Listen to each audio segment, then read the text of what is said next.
Hey, what's up, y'all? This is the Will and DeShaun show. I am DeShaun. And this is Will. And, Will, how are you? I'm great. How are you? Good. And, y'all, with our Pose review or Pose recap series. And what's the title of tonight's show? So this is Pole Season 2, Episode 6. The title is Love's in Need of Love Today. Awesome. Love's in Need of Love Today. What did you think of this episode? It was meh.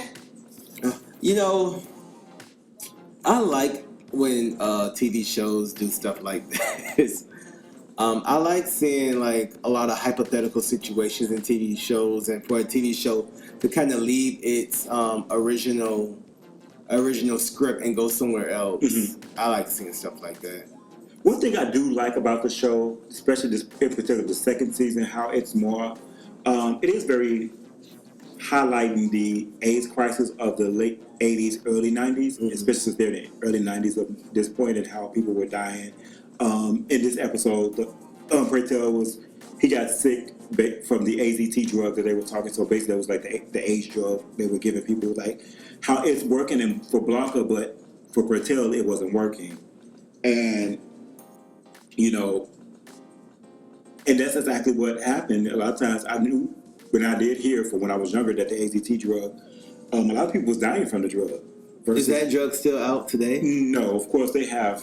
Truvada. They have all type of HIV/AIDS medicine now, which is way more advanced. They even got Truvada, aka PrEP, for us people who don't have HIV to prevent. So they have prevention. They have prevention medicine, and back then they didn't have that. And we've come so far in that particular world and within medical advances that PrEP was something I'm sure they wish they would have had back then. Right. They got everything but a cure.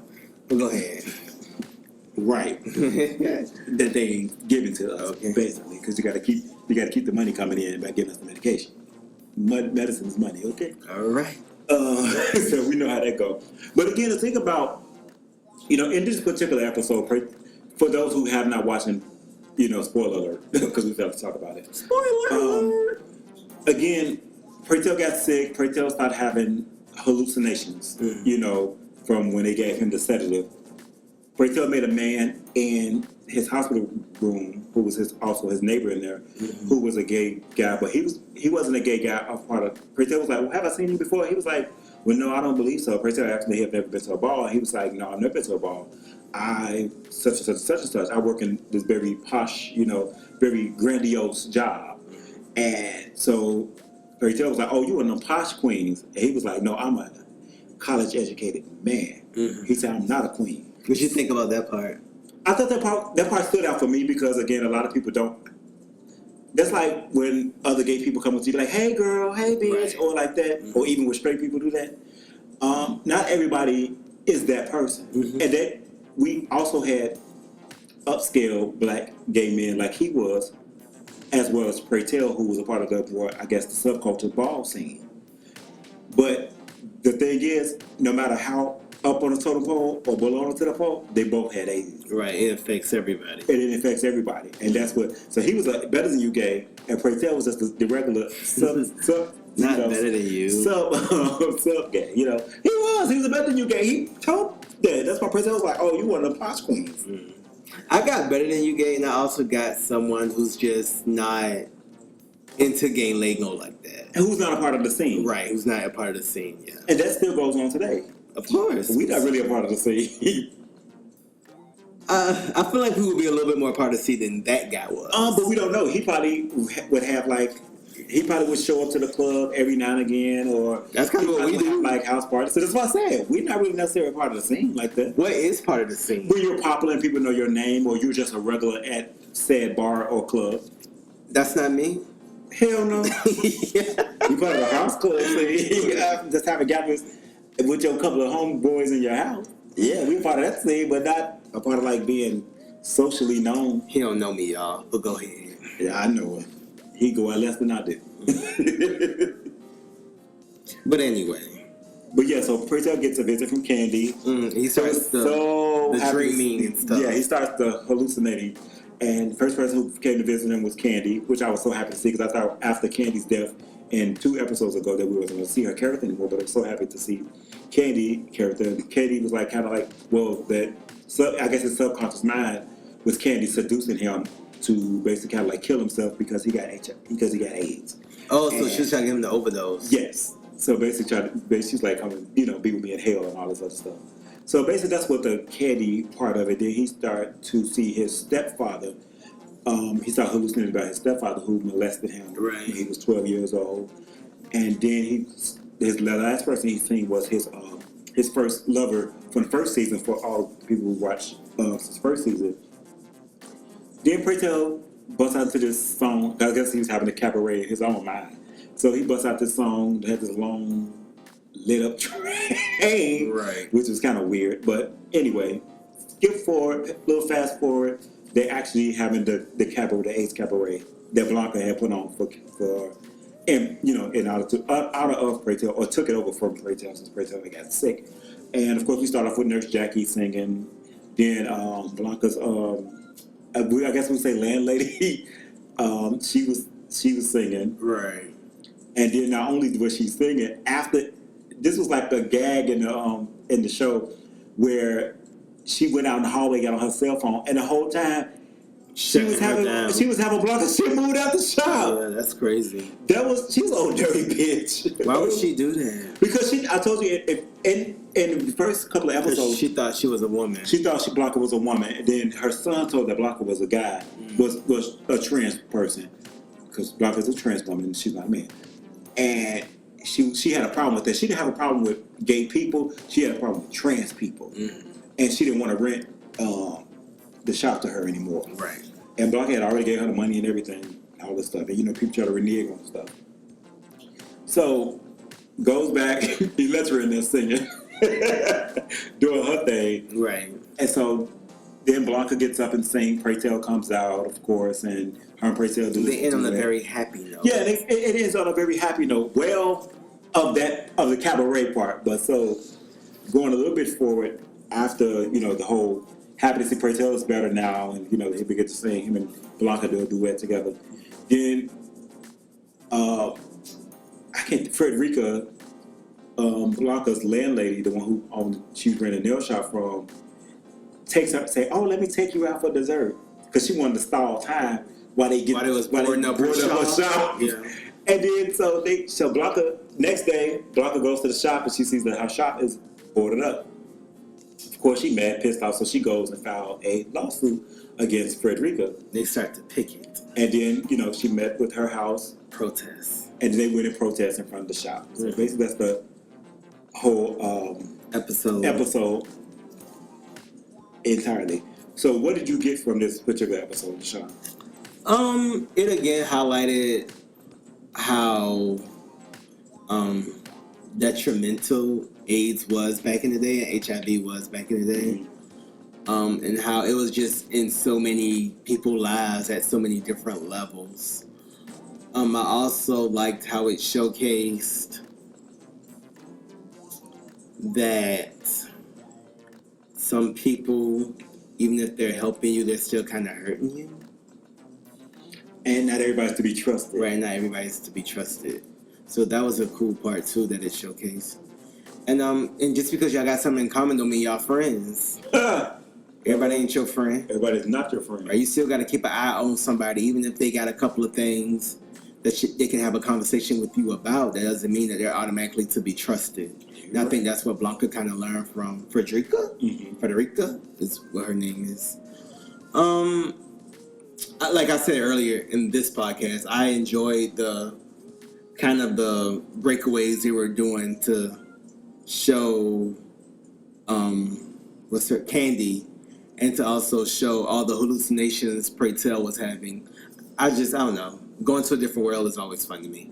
So you liked the fantasy part of it? Because honestly, that's kind of where the show is kind of going. And I think that's what a lot of people who already seen the episode, and even when I first seen the episode, because I watched it again, a lot of people didn't like the whole fantasy part of it. Wow. It kind of took away from, from the realism. Okay. Well, I feel like it was still very real. Like overall, they still had real scenarios, but it was just too fantasy. Okay. It was very. So they felt like the storyline wasn't strong, I guess. It had the. I know that's what the people are saying on Reddit, that the storyline this particular season isn't as strong as it was last season. I think it's actually more in your face. Okay. Because they really focusing heavy on the AIDS crisis in the 90s, in the early 90s. So last season, it was really more about the balls. And they kind of getting away from that. I noticed from every episode, they'll have like a scene in the ball, but it's not necessarily about the ball culture. Right. They kind of dealing with this particular season things where people are actually going through what real life was to be gay or trans back in the early 90s, early 80s. And they definitely given that part, which I do appreciate, but I think they should, excuse me, again, like I said, then they have a more like the fantasy part of like seeing Candy again and other people.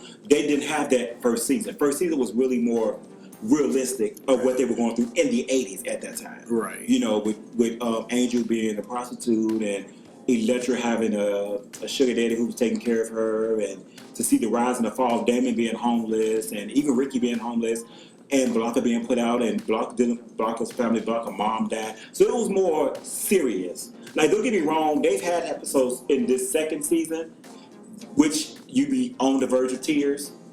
Yeah. And you definitely feel like a remorse or feel saddened. Right. Like they still give you the tearjerker, but I noticed it started off when Candy died. They had gave the fantasy, of course. But I didn't mind that particular episode because they kind of wrapped up Candy's story. They just didn't leave her dead, and that was it. Right. You know, they gave Candy a redemption and kind of tied everything up in a nice bow for Candy. But with this particular episode with Pray Tell, with the hallucinations and the whole fantasy, Pray Tell with this, you know, like I said, wedding train on with these big old balloon-looking things on the street. It looked like trash. And him singing in the cabaret. Like, it was real, like, that part was fantasy. It was like, okay, now you kind of get in the way. And I guess we have to kind of remind ourselves that this is television. Right. You know, this is not a documentary. Okay. You know, and you have to think about this. Everything can't be so it was serious. Too much of a sidebar for you. I can see it going there. Okay. Not to say that it was too much of a sidebar. Mm-hmm. Low key, Pro's about to turn into a musical.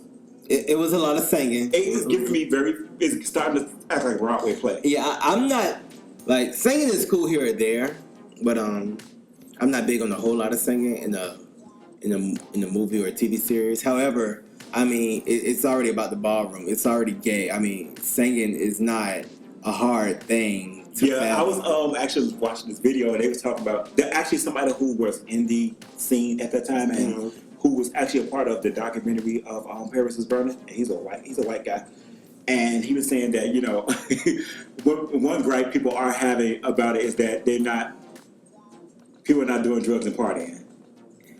They want them to do that more?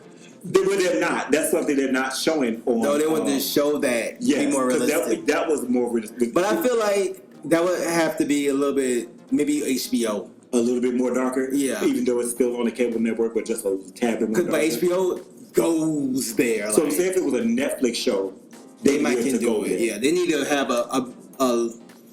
well, I guess, I don't know if it's a better rating, whatever rated R is, a harsher rating. It's rated MA. MA is a very mature rating. But R is past MA, right? I think they're in the same lane, because with MA, it's adult language and, you know, like maybe like nudity or something like that. They don't have nudity on here. They said it like it was sexually suggested thing. But, you know, HBO, like, when they have sex, you think you're watching porn. So they would need like a harder rating. And like I said, and if it was a Netflix show entirely, right? Because Netflix doesn't have ratings, so right. you can do what you want. And again, it's not you have to remember, it's not a documentary, right? So everything they have to have a more of a lighter tone. I guess that's him actually being in the scene and wanting it to be and like it's how like, he saw it, right? Yeah. And again, first season was more realistic a little bit, and I said darker, but a more like a serious tone. And I noticed again, they still have serious, but it's a lighter tone this season because they're taking away from I guess, the realistic part of it. Again, with these fantasies, with Candy had her whole ball moment at the end when she died, and this stuff with Pray Tell. So it's like they kind of giving you, it kind of, again, they're going back to fantasy and it's a little bit lighter. They giving you the real, but they lightening it up. Right. So, I mean, a TV show or whatever is never going to get everything correct. Oh, absolutely. So, I mean... And again, it's not a documentary, so... Right. But other than that... And what would you rate this show? What would you rate this episode? From giving it 5 stars, 5 being the highest, I would give it a 3. This particular episode was a 3-star to me. Again, only because it was the fantasy was just a little bit too much for me, but it did tie in the episode with a little gag with Frederica closing up her shop while they actually having this cabaret and all that stuff while she was there. But all in all, I really love this show Pose. Again, we don't get a lot of representation as gay black men. And we know the trans people really doesn't get that much representation. So I'm happy that we have a show like Pose, again, on the air. I will continue to support Pose, but I also will give Pose my honest truth on the things that they need to improve on. And I see Pose, for right now, my vision, my eye, I see Pose going to lighter and campy versus being a... What's campy? Campy is kind of like slapstick a little bit. What's slapstick? Oh, okay. It's very kind of that. It's getting to that. Okay. I don't. Again, from my eyes, it makes it like phoniness to you. Yeah, it's a little bit. I don't want it to get. Again, I don't want it to get campy because I don't want Pose to get silly. Okay. I still want it to be a decent. I guess even if it was like a drama comedy thing. Right. You don't want the quality to drop. Yeah, I don't want the quality to drop to where people are not taking us serious anymore. Because again, the situations and the things that they have in Pose are real life situations that people actually going through. And some still are going through to this day. You know what I'm saying? About especially with trans women getting murdered and gay people having AIDS, and now HIV, should we say, because it's more like HIV. Like, we cannot forget, even though it's not as severe as it was in the 90s, where Pose's, era is, people still have HIV, and people are still dying of HIV. Most definitely. And I know we've had this conversation. I don't know if we actually did a podcast about it, how, people kind of trying to take away the stigma of it. Right, and it's not to say that anyone with HIV is any lesser than someone who doesn't have it, but people try to make it seem like it's still not a dangerous disease. Yeah, and the danger of it has diminished. Right, even though you still can live a full life, a long life, a healthy life, an exciting life with HIV, but don't make it seem like it's just a common cold either. It's basically like that. It's come off like it's the flu. Right. Like the cold or the flu. Like something you can kind of get rid of. Like, I would say more so like the flu, because you can actually die of the flu, but you can actually get rid of the flu too. Right. It's one of those kind of things. Right. But all in all, I'll give this episode a 3. I thought it was cool. A lot of singing, but at the same time, I get it, because, that's a part of the culture, or it's very close to the culture. And they're going to have the caparation. And it's a caparation. So I guess it was going to be thinking. And, you know what I'm saying? I enjoyed the fantasies and stuff as well. So, not a knockout show, but still something that kept my attention. Okay. Yeah. Cool. Make sure y'all subscribe and share and tell your friends and comment. And let us know what's up. This is the Will and DeShaun Show. I am DeShaun. And it's Will. Bye.